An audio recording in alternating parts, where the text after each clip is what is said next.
ஒரு அழகான காட்டுப்பகுதியில் ஒரு அம்மா ஆடு தன் 7 குட்டிகளுடன் மகிழ்ச்சியாக வாழ்ந்தாள்.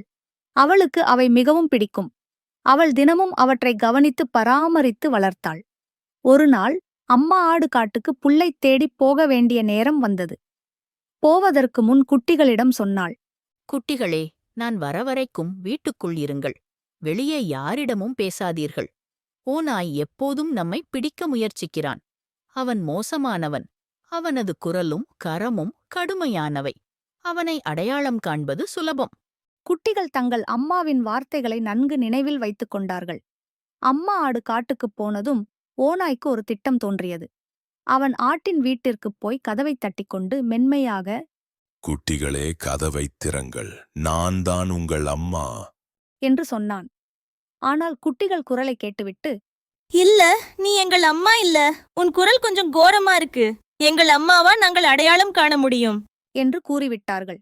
அதற்கு ஓநாய் மோசமான திட்டம் போட்டான். அவன் ஒரு தேன் மில்லுக்குச் சென்று தேனை சாப்பிட்டு தனது குரலை மென்மையாக்கினான். பிறகு மீண்டும் வீட்டுக்குப் போய் கதவைத் தட்டி இனிமையாக, குட்டிகளே, கதவைத் திறங்கள், நான் தான் உங்க அம்மா. என்றான். இந்த முறை குட்டிகள் குழம்பினர். ஆனால் ஓநாயின் கரங்களைப் பார்த்தவுடன், இல்ல, எங்கள் அம்மா கரங்கள் வெண்மையாக இருக்கும். ஆனால் உன் கரங்கள் கருப்பா இருக்கிறது என்றார்கள். மீண்டும் ஓநாய் திட்டம் செய்தான்.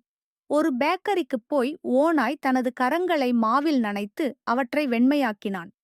பிறகு 3ஆம் முறையாக கதவைத் தட்டினான். இந்த முறை குட்டிகள் அவரது குரலும் கரமும் பார்த்து நம்பிவிட்டார்கள். கதவைத் திறந்துவிட்டார்கள்.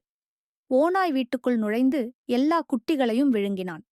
ஒரு குட்டி மட்டும் கடிகார பெட்டிக்குள் ஒளிந்து கொண்டிருந்தது. அதை ஓநாய் கண்டுபிடிக்கவில்லை. விழுங்கிவிட்ட பின் ஓநாய் பசியோடு ஒரு மரத்தின் அடியில் ஓய்வெடுத்து தூங்கிவிட்டான். அம்மா ஆடு வீடு திரும்பியபோது கதவுகள் திறந்திருக்கும் நிலையை பார்த்தாள். உள்ளே புகுந்தபோது வீட்டில் அமைதியும் குழப்பமும் காணப்பட்டன. குட்டிகளே, குட்டிகளே. என்று அழைத்தாள்.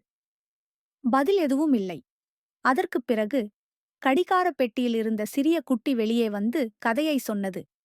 அம்மா, ஓநாய் வந்து எல்லாரையும் விழுங்கிட்டான். நான் அங்கு ஒளித்து விட்டேன். அம்மா ஆடு அதிர்ச்சியடைந்தாள்.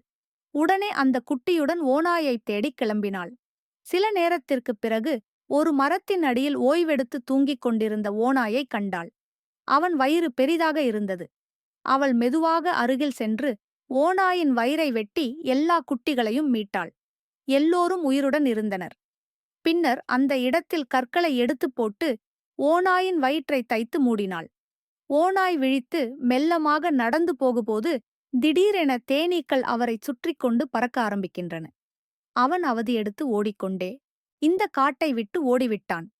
அம்மா ஆடும் குட்டிகளும் மீண்டும் ஒன்றாக இணைந்து மகிழ்ச்சியுடன் வாழத் தொடங்கினார்கள். அவர்கள் வீட்டின் வாசலில் ஒரு சின்னம் வைக்கப்பட்டிருந்தது. ஓநாய்க்கு அனுமதி இல்லை என்று. அதில் ஓநாயின் முகம் ஒரு பெரிய கோடு வைக்கப்பட்ட ஓவியத்துடன் இருந்தது.